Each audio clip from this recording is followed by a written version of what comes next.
Hello students, welcome to मीजो study again. जैसे कि आप सबको पता है, मैं आज बायोलॉजी का सेशन ले रही हूँ एंड हम डिस्कस कर रहे हैं कुछ questions from the chapter your biodiversity and conservation. Right, around 10 questions हम डिस्कस करेंगे इस चैप्टर से। जो क्वेश्चंस मैंने इस सेशन के लिए चूज़ किए हैं वो है आपके कुछ प्रीवियस ईयर क्वेश्चंस। उन प्रीवियस ईयर क्वेश्चन को कैसे अटेम्प्ट किया जाता है, और अगर मैं बात करूँ जैसे आप प्रैक्टिस करोगे, जैसे चैप्टर आपका फिनिश हुआ, आपने सेशंस देखे, आपका चैप्टर फिनिश हुआ, उसके बाद हर सेशन के बाद हम क्वेश्चंस की प्रैक्टिस करते हैं। ठीक है, उन क्वेश्चन की प्रैक्टिस देखो क्यों करी जाती है, बेसिक रीज़न क्या है, ताकि आपको ये पता लग सके कि आपको क्वेश्चन कैसे अटेम्प्ट करने हैं, पहला रीज़न। दूसरा रीज़न ये है कि जब भी आप प्रैक्टिस कर रहे हो क्वेश्चन की, तो आपको किस डायरेक्शन में उस चीज़ को प्रैक्टिस करना है। सारे के सारे ऑप्शंस को पढ़िए, सारे ऑप्शंस को समझिए कि वो क्या कहना चाहता है। जो जो ऑप्शंस दे रखे हैं मे बी नेक्स्ट टाइम उसमें से क्वेश्चन पूछा जा सकता है। ठीक है, चलिए स्टार्ट करते हैं आज का सेशन। सो फर्स्ट क्वेश्चन है आपका, match the following columns. In this the two columns are given, column 1 and the column 2, and we have to match. यहाँ पे दे रखे हैं कुछ आपके नेशनल पार्क्स, यहाँ पे दे रखे हैं वो कहाँ प्रेजेंट है, आई मीन टू से द प्लेसेस। सो सबसे पहला है आपका जिम कॉर्बेट नेशनल पार्क। सो कोई स्टूडेंट्स मुझे में से ये बताएगा कि जिम कॉर्बेट नेशनल पार्क कहाँ प्रेजेंट है। Yes, it is present in Uttarakhand. So for the first the correct option is 4। ठीक है, ये तो पता है ना सबको। देखिए, जितनी भी मैंने लिस्ट प्रोवाइड करी थी आपको सेशंस के अंदर regarding the national park, regarding the different sanctuaries which is present और बायोस्फीयर रिजर्व, सो वो बहुत इंपॉर्टेंट है। मैंने बोला था एक सेपरेट लिस्ट बनाने को, एंड उसमें से हमेशा हर साल एक ना एक क्वेश्चन जरूर पूछा जाता है। चलिए सेकेंड ऑप्शन देखते हैं, Kaziranga national park. Where is it present? It is present in Assam. Right, then you have as a C Mahavir Harina Vanasthali national park. कहाँ पे है ये? It is present in Gujarat. Right, next D option, Keoladeo Ghana national park, that is present in Rajasthan. Right, so अगर इसमें आपको जैसे कई बार ऐसा क्वेश्चन कभी आ जाता है, तो अगर आपको एक और दो ऑप्शंस भी पता है ना, और आप उसके लिए 100% श्योर हो, तो उसमें क्या करना है, आपको ऑप्शंस देखने कि आपका ऑप्शन कहाँ जाके मैच हो रहा है। क्या पता, कई बार क्या होता है आपको 2 ऑप्शन पता हो ना, उन 2 ऑप्शन में ही आपका आंसर निकल जाता है। ठीक है, चलिए अब देखते हैं। For a the 4th one is correct, then I guess the D option is right. Right, the 4th, 5th and 2nd and 3rd, the 4th then 5th then 2nd and 3rd, right? Right, so this is the correct answer, that is the D option for the question number 1. Let's move on to the next question. An example of ex situ conservation. हमने conservation strategies के बारे में पढ़ा, हमने बात करी types of conservation. इसमें था आपका इन सीटू कंजर्वेशन और दूसरा था आपका ex situ conservation. In situ conservation means इनके नेचुरल हैबिटेट में ही अगर हम उनको कंजर्व करते हैं उसको हम इन सीटू कहते हैं। Outside the natural habitat that is called as ex situ conservation. चलिए ऑप्शंस देखते हैं। Option number 1 indicates a national park. Yes, in national parks, organisms are kept under their natural habitat. So ये हो गया आपका in situ conservation के अंदर। Next you have is a seed bank. Seed bank क्या होता है? जहाँ पे seeds को preserve किया जाता है viable condition में, and उनको बहुत low temperature पे हम उसको preserve करते हैं। ठीक है, यानी उसके natural habitat से बाहर निकल के हम उसको preserve कर रहे हैं। That means for this ex situ conservation का right option मुझे ये लग रहा है। चलिए सी भी देखते हैं, वाइल्ड लाइफ सेंचुरी। आज you all know national park, wildlife sanctuary, ये किस में आते हैं? आपके इन सीटू कंजर्वेशन में। Next is a sacred group. Yes, this is also a part of a in situ conservation. That means for the question number 2 the correct option is 2। चलिए अब एक और चीज, जैसे ये क्वेश्चन पूछे जाते हैं, जैसे नीट में आपका एक क्वेश्चन आ गया, आपको क्या करना है, चारों के चारों ऑप्शन जरूर पढ़ने हैं। एंड एक और चीज, कई बार यहाँ पे अगर लिखा जाए एन एग्जाम्पल ऑफ और it is not an example of, कहीं नॉट और ये सब चीजें आ जाए तो स्टूडेंट हमेशा कंफ्यूज हो जाता है, और वो उसने सपोज करो वो नॉट देखा ही नहीं, इन दैट कंडीशन पूरे के पूरे 4 नंबर गए उसके। ठीक है, सो ये चीज ऊपर से नेगेटिव मार्क्स हो जाएंगे। सो क्वेश्चन को ध्यान से पढ़िएगा, पूरी लाइन को ध्यान से पढ़िए, कहीं नॉट लिखा होता है, कहीं इन लिखा होता है, कहीं भी चीज़ होती है, उसको डार्क अंडरलाइन कर लीजिए, ताकि जब आप आंसर्स को देख रहे हो, जब आप ऑप्शंस को देख रहे हो, वो इन या नॉट अगर मेंशन है तो आप इजीली आंसर कर पाए, राइट। चलिए आगे बढ़ते हैं। क्वेश्चन नंबर 3, यस, ये भी इसी कंजर्वेशन से क्वेश्चन पूछा है। In which of the following both pairs have a correct combination. अब पूछा है उसने करेक्ट, सो इस करेक्ट को सबसे पहले अंडरलाइन कर लो, ठीक है। इन सीटू कंजर्वेशन है आपका नेशनल पार्क, बिल्कुल सही बात है। नेचुरल हैबिटेट में हमने कंजर्व किया है, national park is the right answer. इसमें बी दे रखा है, इसमें ए का सेकंड पार्ट है आपका ex situ conservation we have botanical garden. क्या बोटानिकल गार्डन में हम जो प्लांट्स होते हैं उनको नेचुरल हैबिटेट्स में देते हैं? बिल्कुल भी नहीं। That means ex situ conservation में आता है आपका बोटानिकल गार्डन, यानी करेक्ट में आ गया एक तो ऑप्शन आपका फर्स्ट। चलिए आगे भी पढ़ेंगे। In situ conservation that means cryopreservation. Cryopreservation का क्या मतलब होता है? इसका मतलब होता है लोअर टेम्परेचर में हमें किसी चीज को फ्रीज करना और उसको प्रिजर्व करना। सो ये आपका हो गया ऑप्शन गलत, क्योंकि ये इन सीटू का पार्ट नहीं है, ये है आपका एक्स सीटू का part. Ex situ conservation wildlife sanctuary, wrong option. Next is in situ conservation, for example seed banks, अभी हमने बात करी है, सीड बैंक्स आपका आता है एक्स सीटू कंजर्वेशन में। In situ conservation tissue culture, tissue culture in situ है, this is also wrong option, ठीक है। So for the question number 3 the correct option is A, ठीक है। चलिए आगे बढ़ते हैं नेक्स्ट क्वेश्चन की तरफ। Question number 4, one of the following statement is incorrect. Again यहां पे लिखा है इनकरेक्ट। सबसे पहले आप इसको बोल्ड कीजिए, with reference to biodiversity and identify it. Biodiversity के कंटेक्स्ट में पूछ रहे हैं क्या, जो इनकरेक्ट है। चलिए फर्स्ट देखते हैं। Biodiversity increases with higher altitude to lower altitudes, बिल्कुल सही बात है। माउंटेन से आप जैसे ही प्लेन्स पे आओगे, आप बायोडाइवर्सिटी रिचनेस आप देखने को मिलेगी। द रीजन इज दैट जो टेम्परेचर होता है वहां पे हैबिटेबल होता है, जैसे आप ऊपर चलते जाओगे टेम्परेचर कम होता चला जाता है, यानी कि इनकरेक्ट ये ऑप्शन है आपका correct. Depletion in genetic diversity of a crop is mainly due to introduction of a better varieties of high yield disease resistance। अब इसका क्या मतलब है? जेनेटिक डाइवर्सिटी, नेचर के अंदर जेनेटिक डाइवर्सिटी एग्जिस्ट करती है with continuous introduction of those species which are high yielding। that means हमने कौन सा प्रोसीजर फॉलो किया है? Genetic engineering. अब जेनेटिक इंजीनियरिंग से कंटिन्यूस हम एक ही स्पीशीज को बार बार इंट्रोड्यूस कर रहे हैं, तो इसका मतलब ये होगा आपकी बायोडाइवर्सिटी धीरे धीरे कम होती चली जाएगी। सो ये ऑप्शन भी आपका ठीक है। Next is the richest reservoir of animals and plant life with a few or no threatened species are called as a biodiversity hotspot। नहीं, this option is wrong। जहाँ स्पीशीज रिचनेस सबसे ज्यादा होती है, जहाँ पे थ्रेटन का खतरा बहुत ज्यादा होता है, उसको कहते हैं बायोडाइवर्सिटी हॉटस्पॉट। सो ये ऑप्शन हो गया आपका इनकरेक्ट, जैसा वो पूछ रहे हैं। चलिए डी ऑप्शन देखते हैं। Biodiversity decreases from equator to polar region. Yes, because as you move from equator region to polar region, temperature decreases और increases. Temperature decreases, polar region में चले जाओगे, आर्कटिक अंटार्कटिक रीजन में चले जाओगे, everything will be in permafrost condition. So biodiversity कम होती चली जाएगी। So for the question number 4 the correct, और you can say as they are asking the incorrect option, that is C, right. चलिए again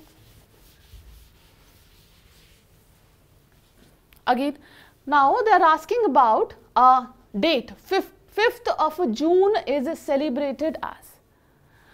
I hope आपके पास वो list होगी जो मैंने प्रोवाइड की थी regarding important dates. Ozone day कब होता है, अर्थ डे कब होता है, एक्सेट्रा, क्योंकि बहुत टाइम से ये पूछे जा रहे हैं ये क्वेश्चन। एक पर्टिकुलर डेट दे देंगे, बोलेंगे इस दिन क्या सेलिब्रेट किया जाता है, क्या करते हैं इस दिन। सो this is also very important. And जो आपको डेट्स मैंने प्रोवाइड करी है, डेफिनेट सी बात है उसी में से ही क्वेश्चन पूछे जाएंगे, कहीं उससे बाहर कुछ भी आने के कोई चांसेस नहीं है। सो उन चीज़ों को अच्छे से पढ़िए। चलिए 5th June is celebrated as, this is celebrated as water day, water day था वो? नहीं. It is celebrated as a world environmental day. Yes, this is a right option, world environment day. That is because of the United Nation and this is basically, इसका main motive था हमारे environment को conserve करना, हमारे environment को protect करना. सबसे major मुद्दा इसमें ये था ग्लोबल वार्मिंग का. दूसरा था आपका ओवर पॉपुलेशन का. तीसरा था आपका वाइल्ड लाइफ को आप कैसे प्रोटेक्ट कर सकते हैं. सो ये जो 3 इंपॉर्टेंट मुद्दे थे वो उठाए गए थे इसमें. इसी वजह से 5 June is celebrated as a world environment day. चलिए 6th क्वेश्चन. अगेन अब देखो, इस क्वेश्चन में से मैं अलग अलग करके 4 क्वेश्चंस निकाल सकती हूँ. इसीलिए मैंने ये क्वेश्चन चूज किया है क्योंकि हर बार ऐसे टर्मिनोलॉजीज, ऐसे एक्रोनिम्स जरूर पूछे जाते हैं. इसकी फुल फॉर्म बताओ, ये क्या एक्सपैंड करके क्या बनेगा, एंड लाइक दिस. चलो, which one of the following expanded form of following acronyms is correct. Now again correct को कर दिया मैंने अंडरलाइन. UNEP. UNEP की फुल फॉर्म क्या होती है? That is United Nation environmental policy. No, it is environmental programme. सो ये हो गया आपका गलत. ठीक है, देखो एक वर्ड से ही गलत हो गया. सो ये जो फुल फॉर्म्स है ये आपको याद होनी चाहिए. ठीक है, ये भी उन्हीं फुल फॉर्म में से लास्ट टाइम जो पूछा गया, जो लिस्ट दी गई थी उसी में से है, कहीं कोई चीज बाहर से नहीं है. चलिए next you have is EPA. That is environmental pollution agency. Is it pollution or it is prevention? That is an environmental prevention agency. ठीक है. Next is IUCN, International Union for Conservation of Nature and the Natural Resources. Yes, this is a right. So ये बिल्कुल सही दे रखा है. So EPA is Environmental Protection Agency. Next you have is the IPCC. What is IPCC? यहाँ पे लिखा है international panel for climate change. International था या इंटर गवर्नमेंटल था? इसकी जगह है आपका इंटर गवर्नमेंटल. ठीक है, एक बार फिर से देखते हैं. UNEP है आपका United Nation environmental program, not policy. EPA is environmental protection. It's not pollution, it is protection agency. IUCN is right. IPCC is Intergovernmental Panel for Climatic Change. ठीक है, चलिए ये पता लग गया आपको. करेक्ट है आपका C ऑप्शन, क्वेश्चन नंबर 6 में से. चलिए आगे बढ़ते हैं.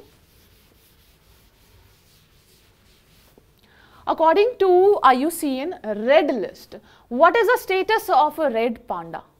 क्या स्टेटस है इसका? बताया था आप लोगों को, लिस्ट दी थी ना, जो भी एंडेंजर्ड एनिमल्स थे, जो भी आपके वल्नरेबल थे, इसमें आपका आता है एंडेंजर्ड. चलिए, अगर मुझे आप लोगों से क्वेश्चन पूछना हो कि ये जो 4 ऑप्शन दे रखे हैं इन सब की क्या क्या डेफिनेशन है, पता होगी आपको? चलिए सबसे पहला देखते हैं वल्नरेबल स्पीशीज. कौन सी होती है वल्नरेबल स्पीशीज? वल्नरेबल स्पीशीज वो स्पीशीज होती हैं जिनके चांसेस होते हैं एक्सटिंक्ट होने के इन अ मीडियम टर्म फ्यूचर. ठीक है, मीडियम टर्म फ्यूचर में अगर वो एक्सटिंक्ट हो सकती हैं तो उनका नाम देते हैं हम vulnerable species. Next you have in a critically endangered species. Critically endangered species वो होती हैं कि जस्ट फ्यूचर में, जस्ट नियर फ्यूचर में अगर ये स्पीशीज एक्सटिंक्ट होने वाली हैं तो उसको हम इस कैटेगरी में रखते हैं. Next extinct, you all no, extinct जो ऑलरेडी जा चुकी हैं. Next you have is endangered. Endangered means आगे जो फ्यूचर आएगा उसमें इनके एक्सटिंक्ट होने के कितने चांसेस है, क्या वो एक्सटिंक्ट हो सकती है नहीं, उसको हम कहते हैं एंडेंजर्ड स्पीशीज. सो ये सारी डेफिनेशंस आपको पता होनी चाहिए. अलॉन्ग विद दैट जो लिस्ट आपको प्रोवाइड करी थी, होप वो भी आपके साथ होगी. चलिए बात करते हैं क्वेश्चन नंबर 7 की. Again a very very very important question. The diversity of a habitat over the total geographical area is called as. पूरे जियोग्राफिकल एरिया पे कितनी डाइवर्सिटी है? Diversity in terms of different niche which is present there. Diversity in the terms of different trophic level which is present. Diversity in the terms of complexity of a food web. इन सब case में diversity को हम 3 category में divide करते थे, alpha, beta and third you have is a gamma. Alpha के बारे में बात करें, सबसे पहला ऑप्शन है इसमें alpha diversity. So alpha diversity क्या होती है? ये वो डाइवर्सिटी है जो एक कम्युनिटी के अंदर कितने ऑर्गेनिजम्स हैं विद इन अ कम्युनिटी। सो यहां पूछ रहा है वो ज्योग्राफिकल एरिया, ये ऑप्शन होगा इनकरेक्ट। ठीक है, next is the beta diversity. Beta diversity is that diversity which is present among the two different communities. दो कम्युनिटीज में कितनी डाइवर्सिटी है? Incorrect. Next is a gamma diversity. Yes, gamma diversity is a right option, जिसमें diversity हम calculate करते हैं with respect to the whole geographical area, right. चलिए, for the question number 8 the correct option is C, that is a gamma diversity. आगे बढ़ते हैं, let's for the 9th question, the greatest threat to genetic diversity. Now देखो, ध्यान से देखो, they are asking about the genetic diversity in agricultural crop, यानी कि genetic composition के बारे में हम बात कर रहे हैं, कितनी उसमें वेरिएबिलिटी है, हम उस चीज के बारे में बात कर रहे हैं। First, extensive use of insecticides and pesticides. मुझे ये बताओ, इंसेक्टिसाइड्स और पेस्टिसाइड यूज करने से क्या जेनेटिक डाइवर्सिटी अफेक्ट होगी? नहीं होगी। इंसेक्टिसाइड्स यूज करे गए इंसेक्ट के खिलाफ, पेस्टिसाइड यूज करे गए आपके पेस्ट के खिलाफ। सो यहाँ पे आपके प्लांट्स कौन से अफेक्ट हुए? कोई भी नहीं। बी है आपका extensive mixed cropping. Mixed cropping का क्या मतलब है? मिक्स्ड क्रॉपिंग कर रहे हैं हम, उससे क्या फर्क पड़ेगा? जेनेटिक डाइवर्सिटी अफेक्ट होगी? नहीं होगी। चलिए सी ऑप्शन देखते हैं, introduction of high yielding varieties.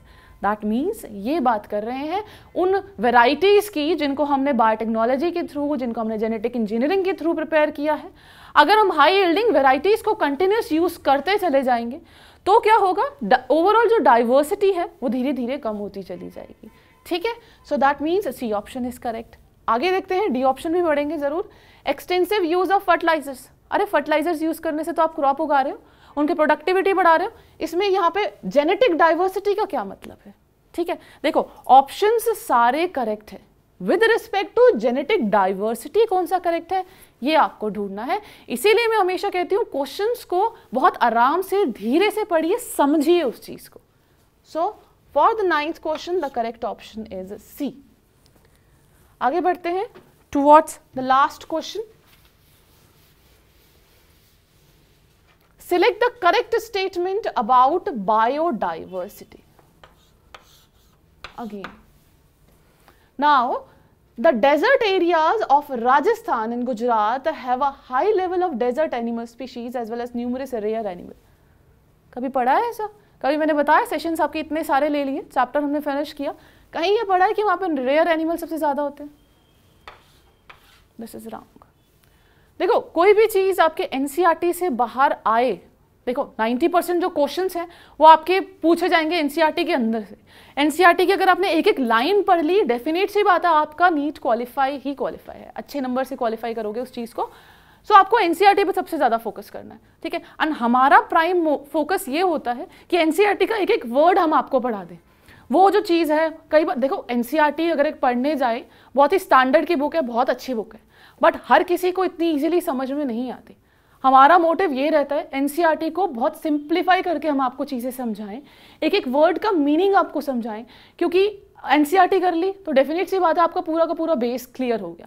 Base clear हो गया, आपका फाउंडेशन क्लियर है, तो डेफिनेट सी बात है आप नीट तो क्वालिफाई कर ही लोगे। एंड उसके अलावा जो जो इंपॉर्टेंट चीज़ें हमें लगती हैं, जो आगे पूछी जाएंगी विद रिस्पेक्ट टू जो पीछे पूछी गई हैं, हम उस चीज़ को सारा क्लब करने की कोशिश करते हैं।